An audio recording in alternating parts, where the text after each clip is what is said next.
Ghotki municipal committee के chairman जाम आसिफ रज़ा ख़ान धारी जो पंहिंजे ज़ाती ख़र्च ते तालुक़ी अस्पताल घोटकी में तामीर थियल API वैक्सीन सेंटर जो इफ़्तिताह कयो। माण्हुनि में ख़ुशी जी लहर छाइंजी वई।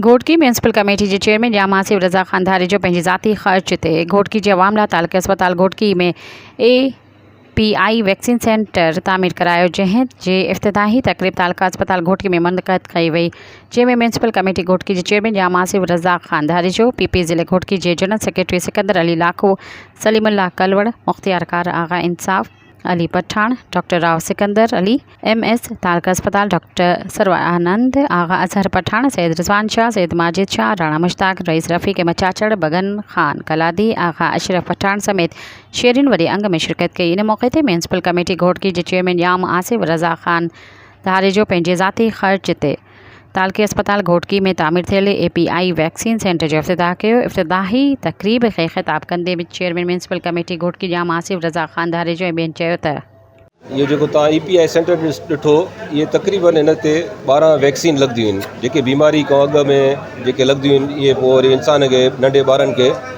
वॾे थी त उहे बीमारियूं कोन थींदियूं आहिनि, जंहिंमें इहे पोलियो आहे, खसरा आहे, ऐं मीज़ल्स आहिनि, चिकन पॉक्स आहे, इहे जेके बि आहिनि उहे हिते पीआरींदा आहिनि। ऐं इहा जीअं डॉक्टर साहिबु तव्हांखे चयो त इहा रीढ़ जी हड्डी आहे, इहो हिन जो हुजणु तमामु ज़रूरी आहे। दुनिया में इहे वैक्सीन्स जे थ्रू ई पंहिंजा जेके हेल्थ जा बजट आहिनि उन्हनि मुल्कनि पंहिंजा घटि करे छॾिया आहिनि, त हिकु दफ़ो इहा इंजेक्शन लॻे त उनखे इंसान खे वरी अॻिते उहे बीमारियूं कोन थींदियूं आहिनि। इन लाइ असां सम्झोसीं घोटकी लाइ इहा तमामु ज़रूरी आहे।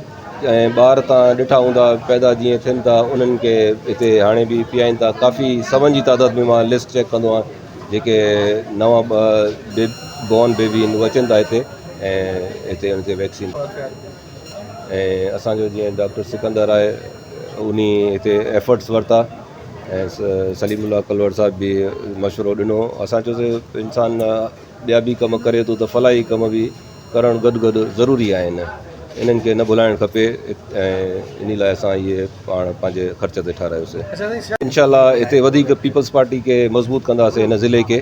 ऐं असांजे चेयरमैन बिलावल भुट्टो साहिब जो बि इहो ई विज़न आहे त जेके बि लोकल गवर्नमेंट वारा नुमाइंदा आहिनि उहे उते बुनियादी सहूलियतूं ॾियनि माण्हुनि खे, ऐं माण्हुनि सां राब्ते में रहनि।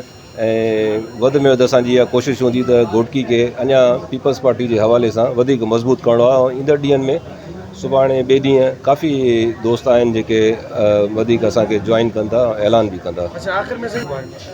अॻिते असांजा तक़रीबन 700-800 घिटियूं तक़रीबन मुकमल थी चुकियूं आहिनि, जंहिंमें 3 वार्ड त अहिड़ा आहिनि जीअं सिकंदर लाखे साहिब जो वार्ड आहे, असद लाखे साहिब जो वार्ड आहे, माजिद शाह साहिब जो वार्ड आहे, रिजवान शाह साहिब जो वार्ड आहे। इहे त हाणे मुकमल तक़रीबन थी विया आहिनि, सवाइ 1-2 घिटियूं इन्हनि जूं रहनि थियूं। ईअं जीअं असांजा 5 वार्ड आहे उहो काफ़ी पोइते पियल आहे। पहिरियों वार्ड आहे, हिन दफ़े असां उन्हनि में वधीक स्कीम्स रखियूं आहिनि ताकी मतिलबु हिकिड़ो ईअं बराबरी वारो शहर जो लुक अचे, त को ईअं पोइते न पाण खे फील करे त हे ॿारड़ी आहे, हे शहर जो अंदरून आहे। इंशाल्लाह असांजी भरपूर कोशिशि आहे, ऐं असांखे यकीन आहे त जीअं इहो तसलसल हलंदो रहियो त वॾी ॻाल्हि नथा कयूं त इंशाल्लाह 1.5 साल 2 साल में सभु रोड रस्ता बि ठही वेंदा, नालियूं बि ठही वेंदियूं, ड्रेनेज सिस्टम बि सुठो थी वेंदो। सब खां पहिरें मां डॉक्टर राव सिकंदर के खिराज तहसील पेश कंदुसि, जंहिं हिन कलील अरसे में तारीख़ में कंजूसाई न कयो, वरी हौसला अफ़ज़ाई कयो, इहो सिखो बि सही।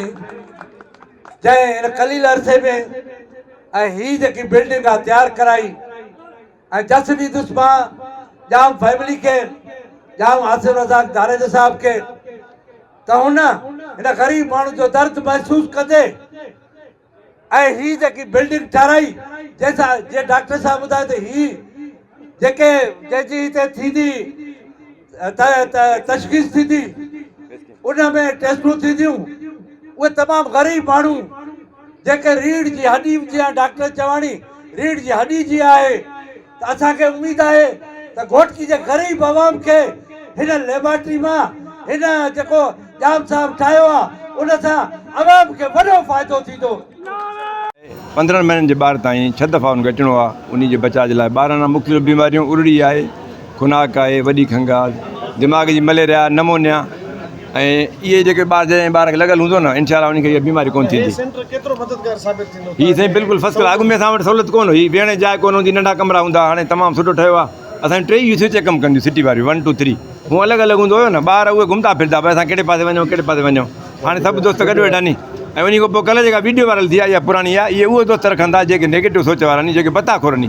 तव्हां एतबार कयो त जॾहिं खां मां आयो आहियां मज़ाक़ोरी बंदि कई आहे ऐं कमु तव्हांखे नज़र अचे थो। राति जो 150 मरीज़ अचनि था टामा में सिर्फ़ु।